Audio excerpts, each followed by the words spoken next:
Let's move further to the south. Let's have a look at the circulation of the Yellow and East China Seas, which is shown during the winter monsoon and the summer. Here the winds change during the season significantly. And you can look at going back and forth at the circulation. Actually, the circulation does not change that. Doesn't change. If you flip back and forth, you see there is not much changes. You get most of the time a cyclonic circulation and something which we call the China coastal current, which exists year-round. One of the biggest changes that you get, and which is added here by the blue arrow, by the tiny blue arrow here, which is missing in the Tomczyk, a coastal current which is called the Fujian-Zhejiang current. It's a coastal current, and this one is actually the signature of seasonal upwelling.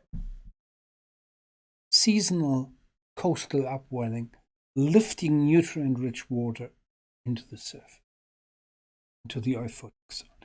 Another very, very important feature of this area is the river, the longest river in Asia, which is the Yangtze River or the Yang River here. And this is another significant source of nutrients and pollutants into the East China Sea. You can see the connection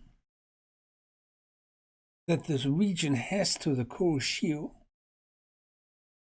which moves water and creates the polar front in the Japan Sea. We talked about. All right, so let's have a look at, comes on the next time.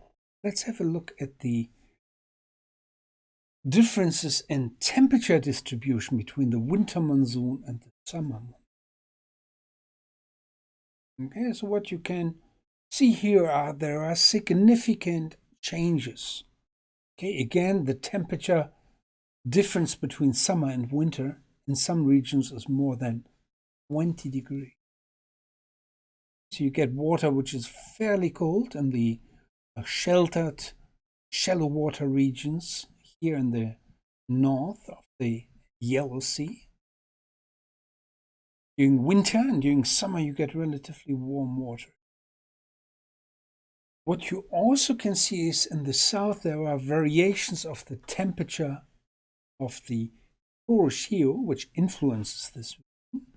And you can see there are variations of up to 8 degrees in the coastal, right, in most regions.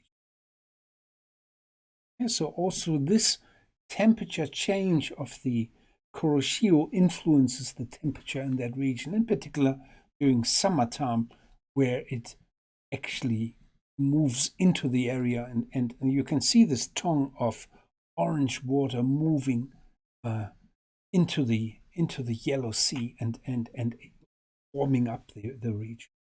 So apart from shallow water effects, which have a control on the temperature fields here, is also the injection of warmer water through ambient currents. It's the Kuroshio in this example, which plays a big role in the heat budget of the region. Okay, so we still stay in this area and look at some other features. All right?